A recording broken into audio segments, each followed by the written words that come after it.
Welcome to Maison Otaku. Come in, have a seat.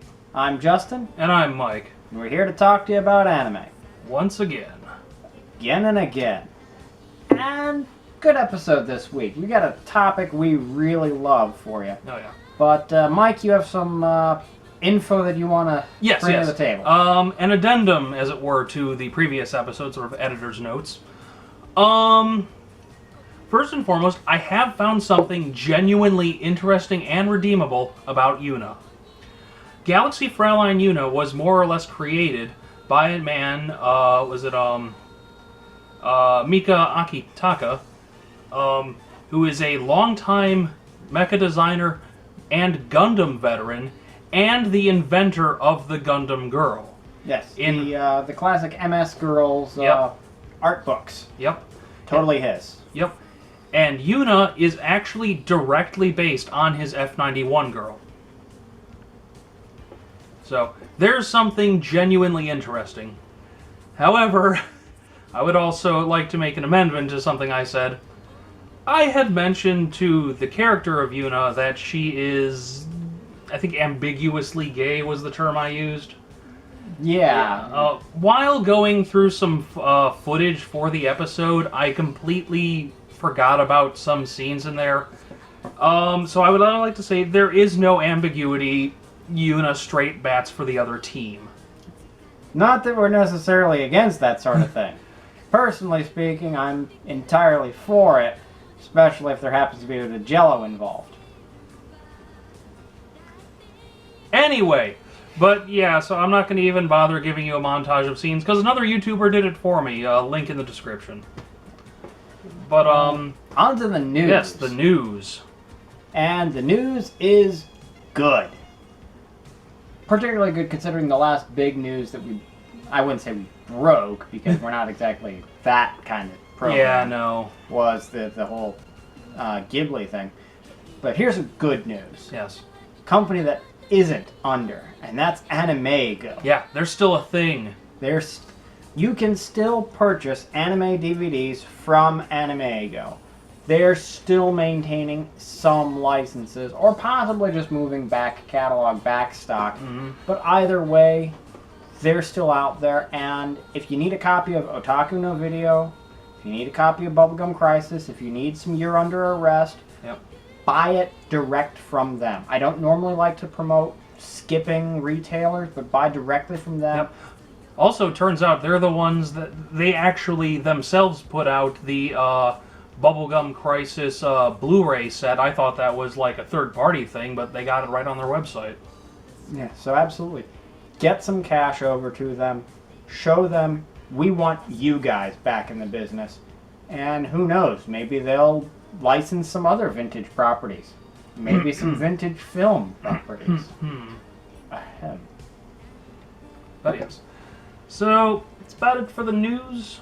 No. Oh, no, you're right. Yes, another very interesting thing. Yeah. Of course, the Ace Combat series of video games, fun series. Yeah.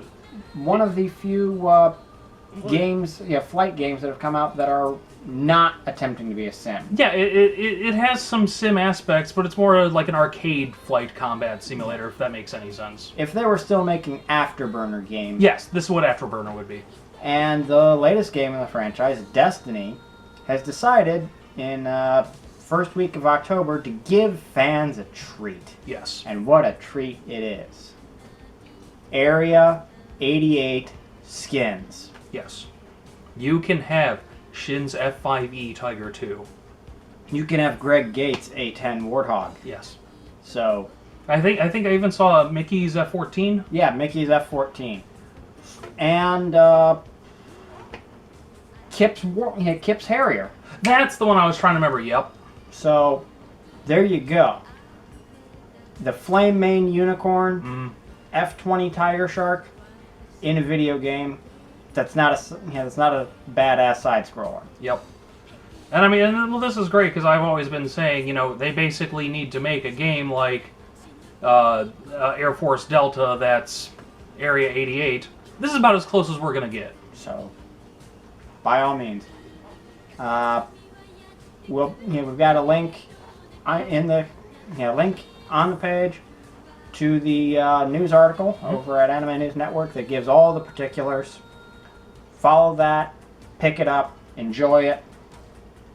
While Mike enjoys something else he picked up. Oh yeah, now my friend frequents a local comic guy's yard sale, which is the yard sale. It's basically all the mostly review copies he gets just sent to him.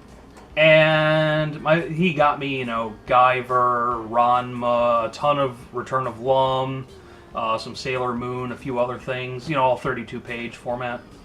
And this one, he got me just to sort of make it an even deal, you know, however, for like $1 or something. And it turned out to be the gem. And it's great because it's everything I love. It's indie, sci-fi, we'll just say Amera manga. And it's under the radar even for being those things. Mainly because in this instance, it's a self-publication from Canada.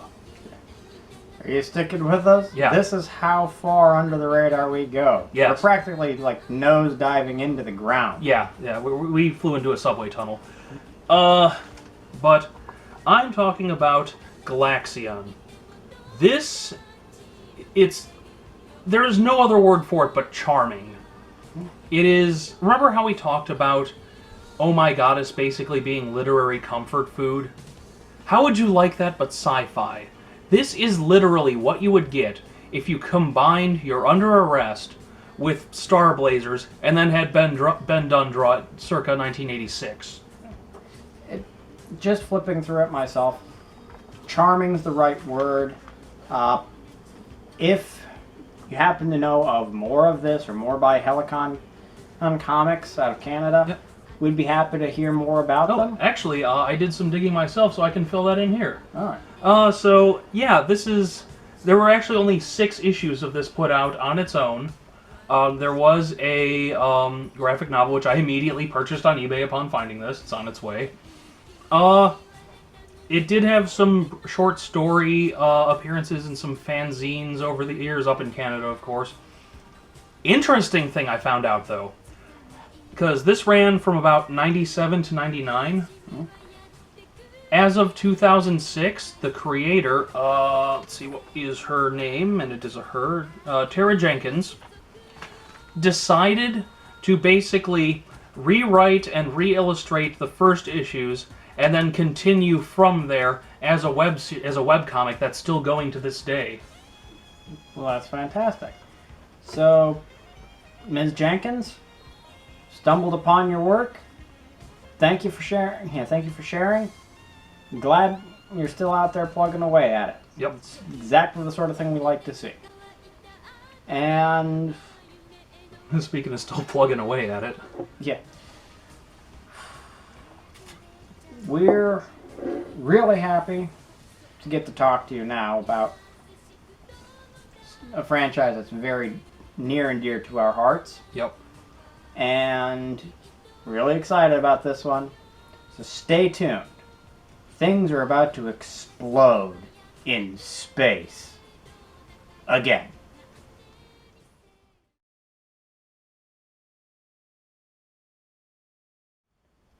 Dirty Pair. We love some Dirty Pair. Oh, yeah. This is a classic franchise. And if you're not familiar with it, shame on you. Yep. And because it's all the fun stuff. Oh, yeah. Yeah, definitely. It's... If you have ever watched the fan parody Fanboy Bebop, where they're doing the trailer for the con... Blood, bombs, and boobs. Boobs, boobs. Did he just say boobs? Yes, boobs. It's... yeah. Absolutely. It's all the show, the light novels, the OAVs, the films, the radio dramas, the There's a lot. manga, Flash. We'll get to that later. All of them revolve around one central premise. Kay, the redhead, and Yuri, with the purple hair, are a team. Yep. They call themselves the Lovely Angels. Yeah. But they're better known as the Dirty Pair. Just don't call them that. Don't call them. They will wreck your shit. They'll wreck your shit anyway, but this time they'll do it out of spite. Yeah. These two hot-headed troublemaker women travel across the universe, solving mysteries and exploding things in the name of insurance. Yes. Yeah. Basically, they are what are known as trouble consultants for the 3WA, the World Welfare Works Association, I believe that stands for. Yeah. And basically, you know, this is far future. We've become a spacefaring civilization. There's galactic society, and members of the Union or whatever it's called. They never really go into any of the stuff like that. So if you're bored by all that sci-fi politics, don't worry, it's non-existent. There's trouble consultants who are sent out to member worlds who are having global scale problems. Unfortunately, they've come to be called the Dirty Pair for exactly the things we've talked about. It's like, our precious space station is under attack by terrorists. It cost us trillions of dollars. You have to keep it from being blown up. And they will defeat the terrorists by blowing up the space station. Yes. Not intentionally, often. Often.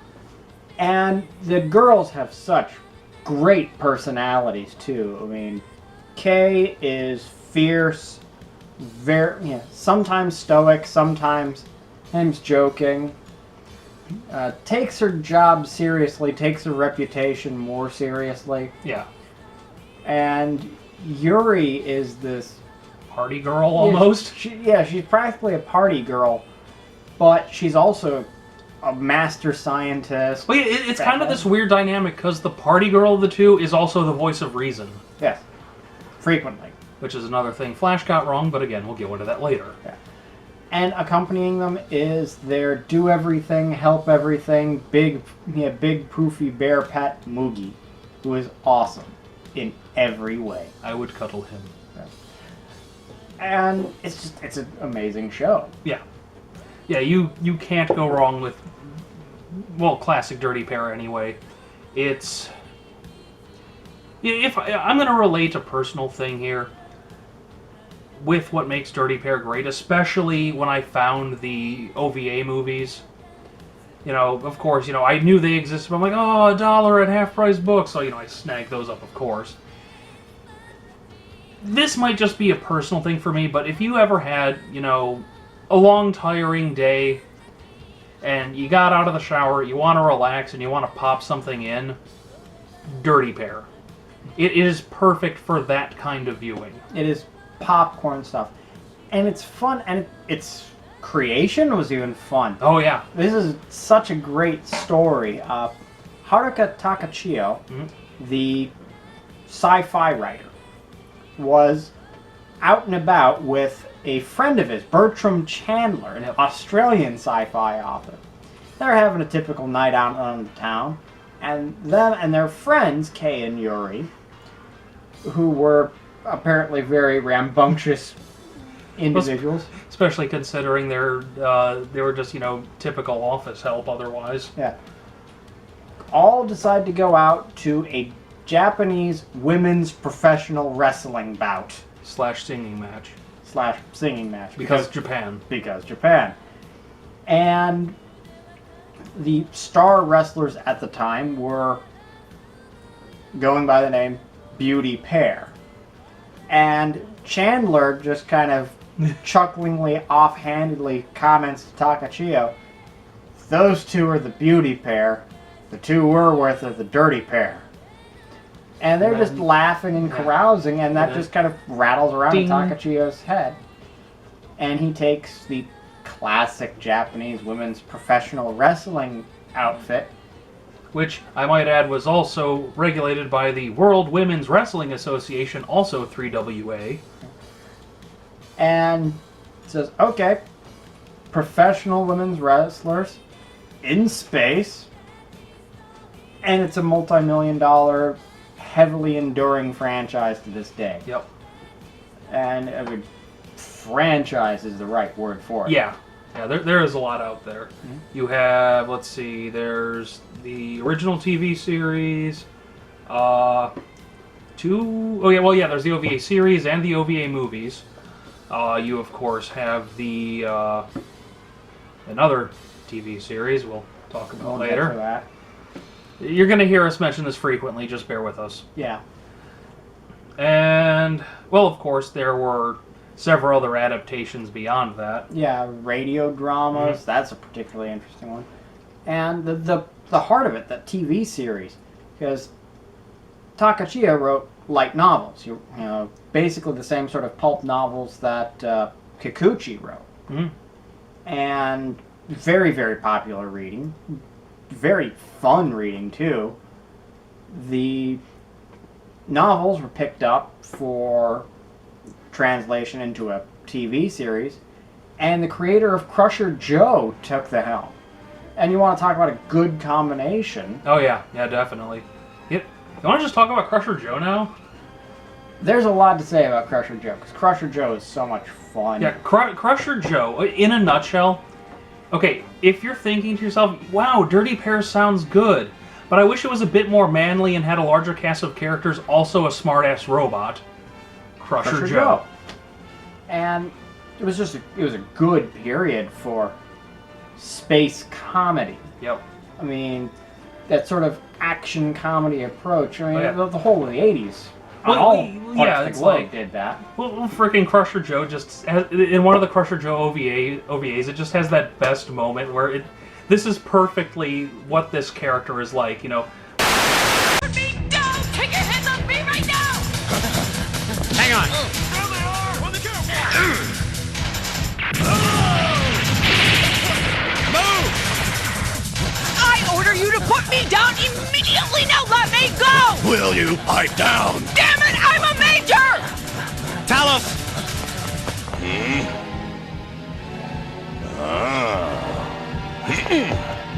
Thank you, Joe. Shut up. And that's an order, Major. That is the show's attitude. Yeah. No respect for authority. Just this sort of anarchic, what happens, might makes right thrill show. And it was perfect. And then they got into the OVAs, and they were even better because it gave so much more time to show the sci-fi element. Because there is a really good sci-fi streak through the franchise of really good nut and bolts scientific concept and theory sci-fi. Yep. And personal favorite, Affair on Nolandia. Right. I'm torn. Okay. If you're deciding which Dirty Pair movie to start with, well, first there's chronological order, which goes Affair on there's not really any continuity, but technically chronological order would be Affair on Nolandia, Project Eden, Flight 005 Conspiracy. Affair on Nolandia... No, here, we'll describe it this way. Project Eden, boobs and explosions. Flight 005 Conspiracy, best written. Very much. Affair on Nolandia, good balance. Yes. Also, that one features their slightly older character designs. I mean, their bodies are and faces are pretty much exactly what they are, but that features their like older outfits that you don't really see ever. Absolutely. And make no mistake about it, any one of those three is going to be good to watch. I tend to recommend Affair on Nolandia. Personal favorite. Good, like Mike says, good balance of all the things that make Dirty Pair fun. Mm-hmm. But the Flight 005 Conspiracy is so tightly written. It is a good mystery. Yes. And that's a hard thing to pull It's off. Dirty Pair James Bond. Yes. And Project Eden's the third one you'll watch. Yes. If you want a taste of Project Eden in our obscure anime episode, that's what I used to make the opening trailer, so go watch that one and you'll see. Yeah, that's pretty much the whole thing. Yes. From there, it's just all fun. The TV series is great. The opening music is great. Although I do think the sequel OVA is... That opening theme is just so freaking iconic.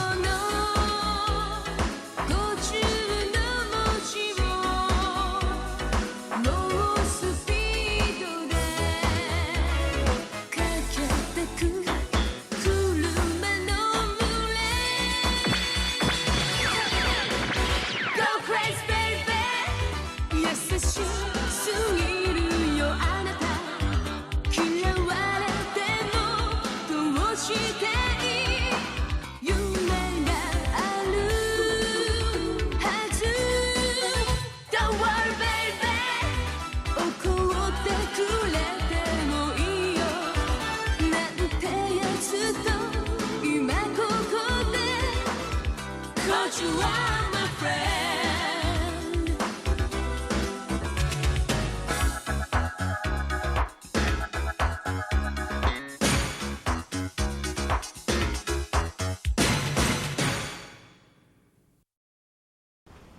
How can you not like that? Yeah, it grabs you, it takes you in. It's the good stuff.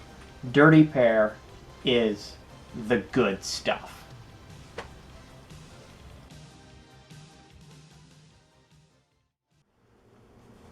So, Dirty Pair has been in the American fandom for a lot longer than you might think. Actually, one of the earliest things, like, well, once you get past, you know, things like Star Blazers and Astro Boy, anyway. Yeah. Dirty Pair was one of the first big underground hits in American fandom, which is interesting to consider when we're talking the days of the third-gen VHS fan sub. Yep. Yeah, where you would have to know a guy who knew a guy who knew a guy who knew a guy in Japan, send you, probably more like 5th or 6th gen, really. Usually raw Japanese, and you'd have the one guy who knew Japanese translating for you in front of the room of all your friends that you crammed into your apartment. Or, if you were really technical, the one guy who knew Japanese would write down the lines and hand them to the other guy that had a twin deck VHS player and an Amiga computer to do their own subtitles. Yep. It was a crazy time. Oh yeah, yeah. Well, let's not forget the guy who knew a guy who had access to recording equipment, hillbilly rigged into 2 or 3 tape decks, who would make fan dubs on it. Yeah. It was mad science back in the day. It really was. It was crazy art Yes. to try and create this stuff, and Dirty Pair was one of the first experiments. and it broke out. Yep. And this was also during a time when, well, I suppose this is a really interesting segue for me, and I'm going to run with this a little bit. So, excuse my latitude. One of the common complaints that even Mike and I have about modern conventions is that they aren't anime enough. But the truth of the matter is, when you really rewind the clock to the early days of the anime convention, there wasn't any. Yeah. What there were small viewing rooms and a couple of tables at sci-fi conventions. Yep. And Well, that's because if you went to one of the few that was solely an anime convention, it was like 2 or 3 panels and 1 viewing room spread across a weekend. right. And it was very scarce. These were such small events. But it was a natural place for us to be in those days, to be part of the science fiction conventions, part of the comic book conventions. At comic book conventions, it was just straight up, well, it's a variety of comic book. So, generally, we were in there with French stuff, you know, Metal Hurlant and so forth. Yep. Or, you know, Asterix. Right in there with the Hong Kong stuff, you know, your Jade. Yeah, I was going to say Jade Jade Pop. Man and... So that was a perfectly normal place for it to be. And there was a great cross-pollination back then. Well, yeah, We were all basically the same variety of folk. Yeah, well, especially up until about 7, 8, maybe even 10 years ago at the most, most of the anime conventions were run by many of the same people who ran Star Trek conventions. Absolutely. And it was a really solid time because there was this great foundation of the many, many, many years of science fiction fandom that acted as a bedrock for the nascent anime fandom. And that actually was one of the places where Dirty Pair ran rampant. most notably, many of the artists Yes. who went on to work on Star Trek The Next Generation loved to slip references to Dirty Pair in everywhere. Oh yeah. Yeah, we can't even cover them all here, but I got a link to a fun page detailing that into the description. But like, you know how with like stuff like The Simpsons Halloween specials, the art directors would slip little jokes in there, like independent of the writers. That's what these guys were doing. Absolutely, and it was just, if you weren't in the know, you wouldn't have gotten it. And they were doing this in the first and second seasons of Star Trek The Next Generation, which was 1987. Yep. The first licensed release of anything Dirty Pair, the OAVs, didn't happen until 1995 through Streamline. Yep. So this was a full, Almost a decade. almost a full decade before there was any licensed way to get a hold of Dirty Pair. They were already an in-joke on the #1 sci-fi TV series in the world. Yep. Well, and also greatly introduced a lot of, as we like to call manga authors. Ben Dunn, Adam Warren, who did his own Dirty Pair comic. Absolutely. They grabbed it and ran with it. So in the 80s, there were comic books. There were Dirty Pair comic books released in the States that are very lauded, actually, at this point for a lot of their cyberpunk themes, despite that not being quite as prevalent. Yeah. And they were done by Adam Warren, top-notch artist and author at the time. Yeah, at the time is the until he sold his soul to do crap like Gen 13, like some issues of Gen 13 and whatever the hell he's doing these days. Yeah. Adam Warren, we miss you. Yes. Please return from your alien abduction. Yeah. You did a good Bubblegum Crisis manga. We liked it. Do more of that. Mm-hmm. But that's really one of the fun things about Dirty Pair, is that it was this underground, almost the thing that if you saw somebody else at the convention thumbing through the small stack of untranslated Japanese comics, you just sort of nudge them and say, hey, there's a viewing room number 7. They're showing this great show, Dirty Pair. You should check it out. It's awesome. Mm-hmm. That was how most of us got started. You loved Robotech. You already loved science fiction. There's a convention in town. You went there. You saw a stack of comics next to some old Ari and Ari and Revell Robotech model kits. You started looking. Somebody nudged you. Next thing you know, you sold your soul to Streamline and U.S. renditions. Yes. Fair trade. Fair trade. But yeah, and I think one of the reasons that Dirty Pair so clicked with us is the modern American otaku is significantly different from our generation. I think it's fair to say. Much as I hate to say it, the modern American otaku is very much like the Japanese otaku. But the general attitude that fandom in our generation, and especially before, during and before, had, Dirty Pair was the embodiment of that attitude. Absolutely. It was rebellious. Yes, it was screw convention, this is awesome, let's celebrate this. Absolutely.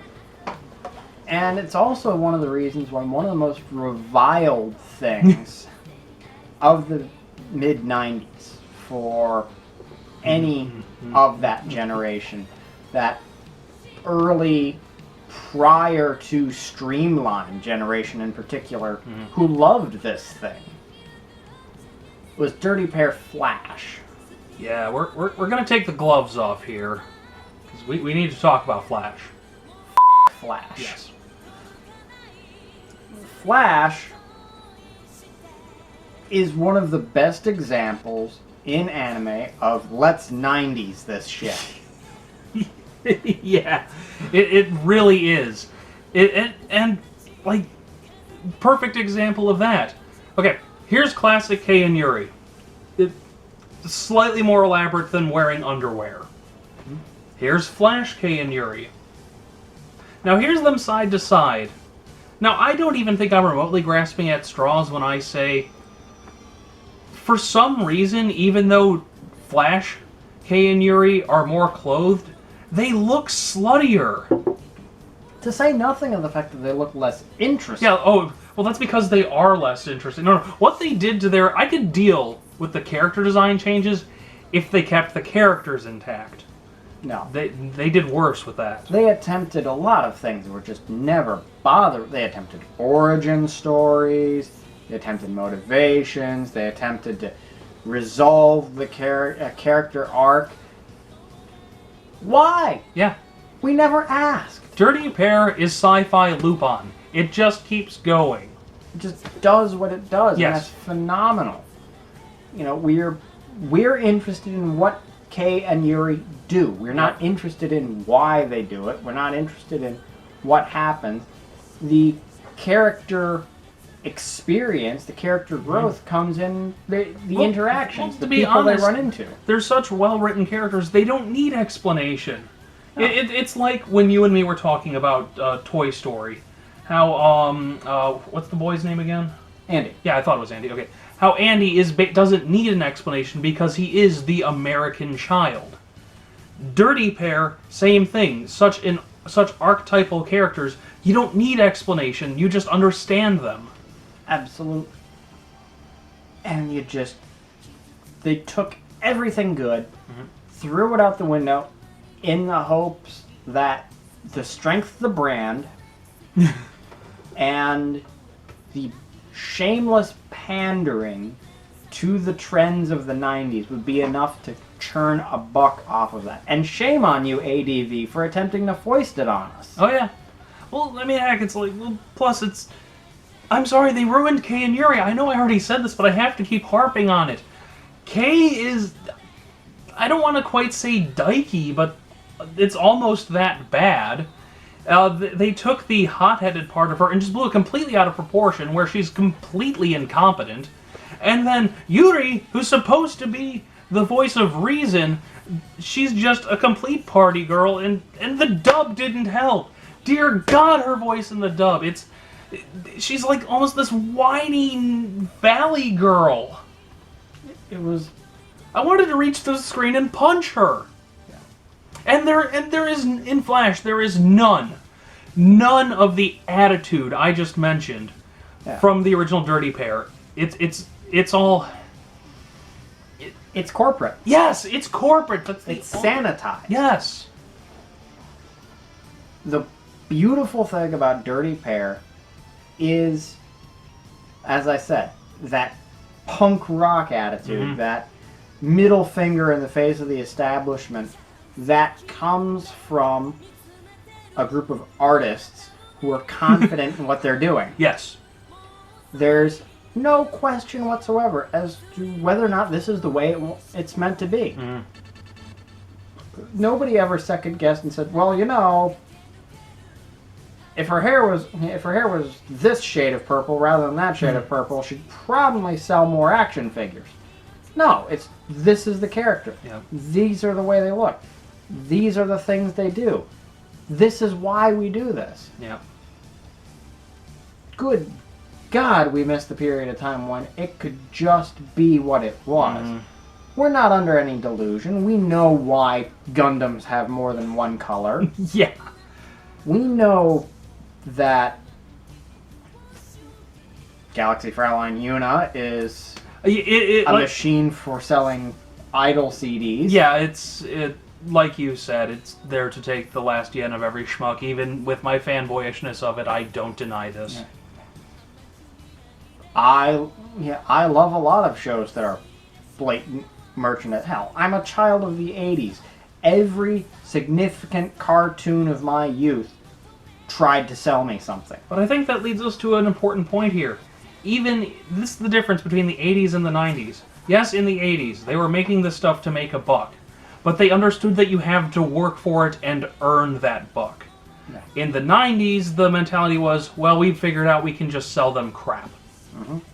Or, well, we can't sell them anything, so let's at least get them to adhere to our brand. Yes. And it's just phenomenally annoying. Yep. So, one last thing we want to talk about here. Flash was basically the last thing we got Dirty Pair, at least on film. Yeah.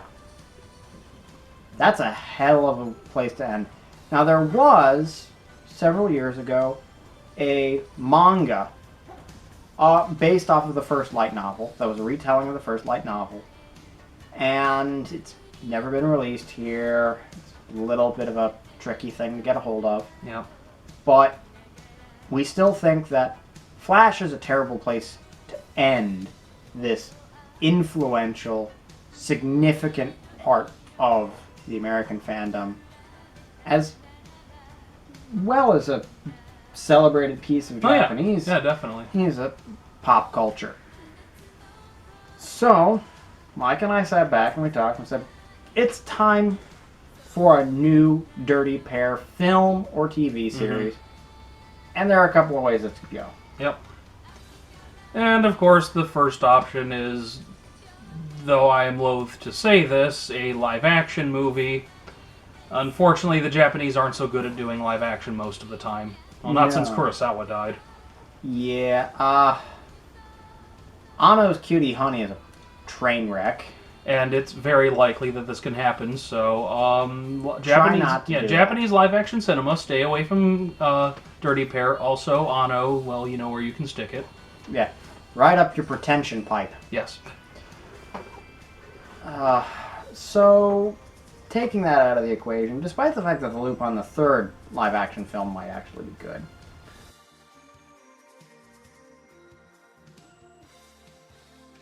that leaves us either a cel-shaded CGI film, more than likely by Shinji Aramaki, which, after the Harlock film turned out okay. Well, I was going to say, I actually, like, looking at the Harlock film, despite our, niggles with it, it definitely looked great. If they did Dirty Pair in that style, I think it would look excellent. Oh, fantastically. And I even think it could work in the Appleseed style. Yeah, no, like, either would work. So, that's possible. Yeah, our main problem is we're not sure Aramaki should do it alone. Yeah, he doesn't have as much a voice for the humor. In fact, one of the things that was missing in the Appleseed films was the humor of Appleseed to go along with the typical Shiro psychoanalytical stuff. Well, also, if there isn't someone to temper him, he can develop an Anno-ish pretension pipe. Yes. So we need someone there to sort of temper him. Yeah. The other option, the option that we pull for, of course, is something ink and paint, or even digitally ink and paint. Yes. Please paint on cell if you have the scratch. Find some celluloid, find some paint, do that, please. Yep. Because there's two guys we could go with. One, deep in the old school, but provided he doesn't X it up. Yes. Yeah, Rintaro would be amazing for this, but like he said, we don't want him to X it up. Yeah. So you always have a 50-50 shot with Rintaro. Yeah. So, Rintaro, if you're listening and you like our idea of doing a Dirty Pair series and or movie, think back to what you were doing when you thought about how you wanted to do Metropolis. Just go out and do that. Get into that headspace. Yeah. Matter of fact, if you can lock yourself into that headspace for the rest of your career, Yeah, that'd be awesome. we know it can't happen, but that's why we love you, because you see, directed by Rintaro, and you're like, well, this is either going to be a train wreck or a masterpiece. Yeah. Well, yeah, that's pretty good range. You gotta give him that much. The other guy, and this is one of the few recent directors that excites me and Mike. He's done the last cell with paint film, and it was phenomenal, and it had that punk rock attitude that you gotta bring with Dirty Pair. Takeshi Koike, the man behind Redline. The only thing I will say with that is, if he does it, he needs to get someone else to do the character designs. Probably. That style slightly isn't... angular style he It's likes. not conducive to Dirty Pair. Not really. But... See Flash. Right. But by the same token, the man's very good at respecting classical art styles because, of course, his reimagining of Lupin III, the woman called Fujiko Mine, was mind-blowing. He didn't just take Lupin III's, kind of stretched out style, he went all the way back to that classic 1967 Monkey Punch stuff and just ran with it, and it was amazing. Yes. So, Koike, you might be our only hope for a Dirty Pair film. Yep. Only problem is, who would we get to do the character designs for that? Because, I can't think of anyone who's still kicking that I would trust. Oh, you might be able to pull in Sonoda. Is he still even doing stuff? Canon got Galaxion. Is he still even doing stuff? Canon got Galaxion. So no. But, in any case, Yes. that's our take on it. Yep. But, as we said, Dirty Pair, it's right there in the heart of what brought anime to this point in this country. So, dig it up, watch it, love it, burn a flash tape. Yeah.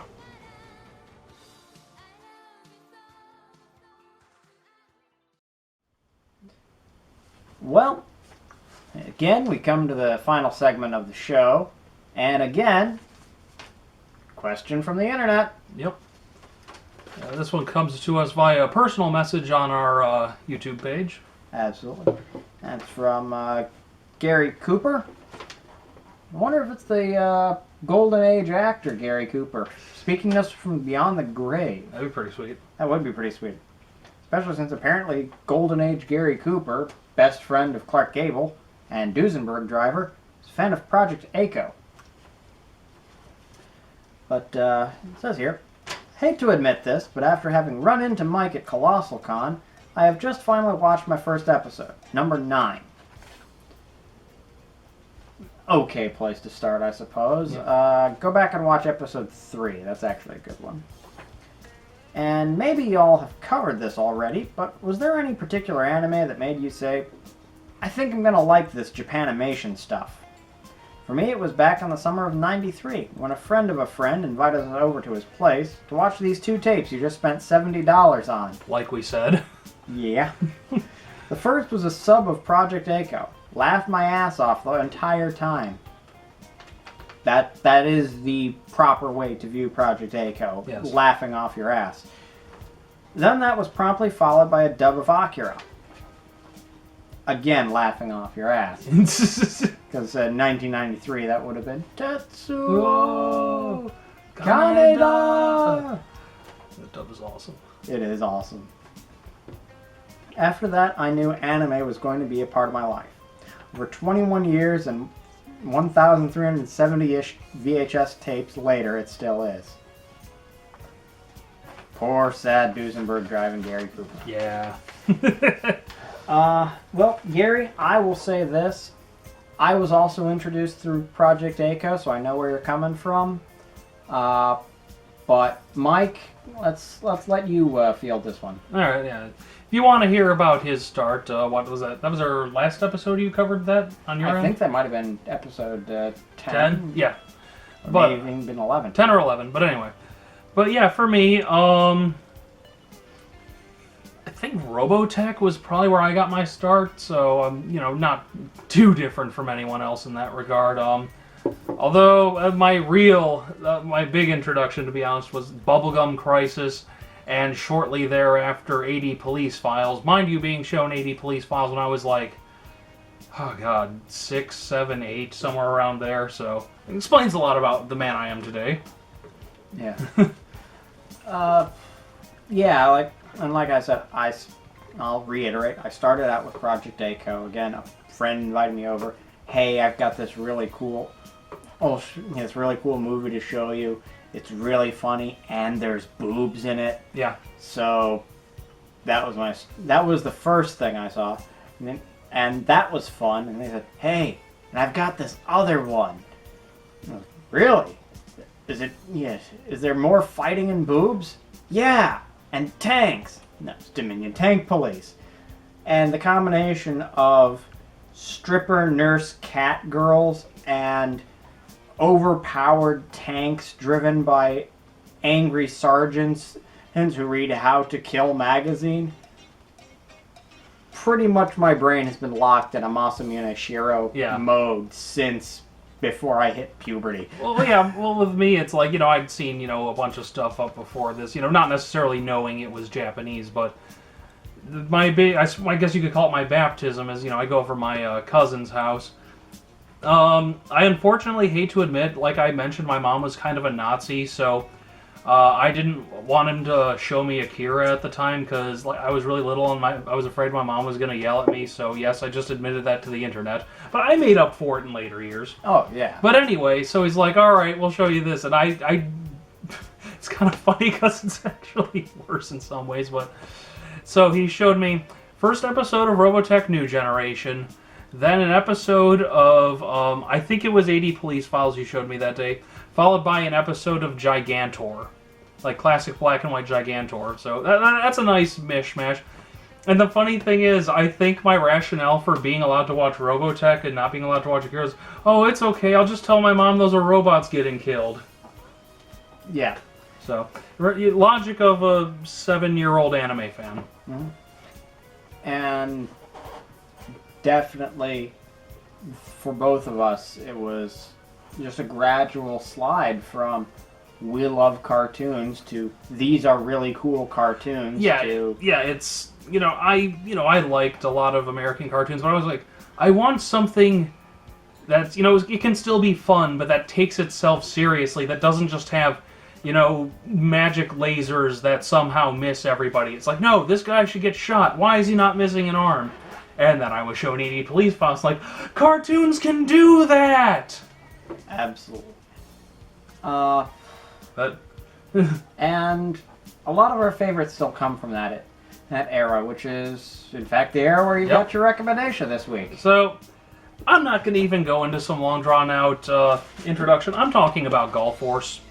Yes. This is... It's a lot of what I talked about with why Good Morning Althea is awesome, why a lot of sort of B-class sci-fi anime is still a lot more awesome than it has any right to be. Yeah. Like, look at this. Kenichi Sonoda character designs. Blowing shit up in space. Yeah. That's really all we've got with this one. Yeah. Gall Force, not sterling. I mean, it's competent. It's good. It's just not great. It's not noteworthy until you get to the fact where you look at it and it's got that great Kenichi Sonoda detail and kind of sprightliness to the. Well, I guess the only design. sort of really interesting thing we did with it is the first because it's a series of OVA movies. The first installment is called Gall Force Eternal Story. And as you go along, you'll notice a bunch of like different eras it takes place over where character designs and what's the word I'm looking for? And story elements are being recycled. And then you realize that's actually kind of intentional. The whole point of it is history repeating itself in an eternal cycle. Until you get to Gall Force Revolution, which is the Dirty Pair Flash of the series. Yeah. Everything we said about Flash they did, which sucks, because the animation and mecha designs are on par with this. It's just the character designs and the writing killed it. But it was a great experiment. They pushed hard to try something really unique. I can't say they succeeded, but we're really glad they tried. Mm-hmm. And Mike's right to recommend it. If you can find Gall Force, give it a whirl. Yep. Fantastic. Yep. Fairly cheap. Again, Laserdisc available, so there's something to keep your eye out for. About 11 OVA movies if you're ignoring Revolution, which you should. Yeah. All released in the States, so... unfortunately, if you find a DVD box set and you come across someone who knows what they have, which I did at the con, which is why I don't currently own it, it will be expensive. Yes. Sonoda is actually highly collectible, primarily off the back of Gunsmith Cats and Riding Bean, but also because of his character design work in Bubblegum Crisis, and because people really like Canon God Exacxion, despite what Mike has to say. It's alright. It is. It is alright. Provided alright is a synonym for awesome. Almost as awesome as Gun Frontier. Are we really going to harp on about Gun Frontier again? I like Gun Frontier. Okay. So, once again, having demonstrated that Mike just bumped the camera. Yes, I did. I might have... No, my legs are just as cool. That's all that matters. Alright. It's time to end. Yep. Thank you again, Gary, for your question. By all means, keep sending them in. We'll keep answering them with snark and attitude and boredom. Yes. But, from all of us here at Maison Otaku, This is Mike. and Justin saying, enjoy what you watch. And share what you enjoy.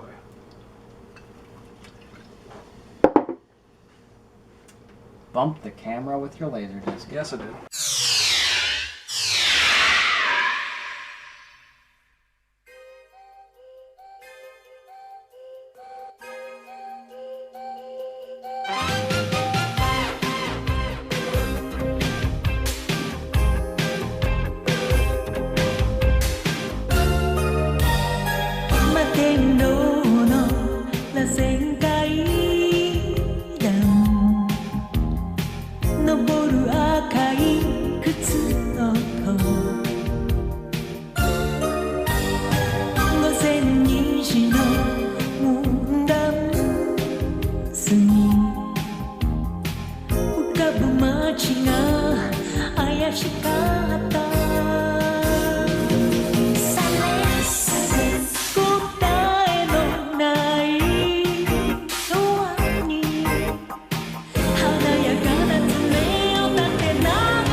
Not a stranger.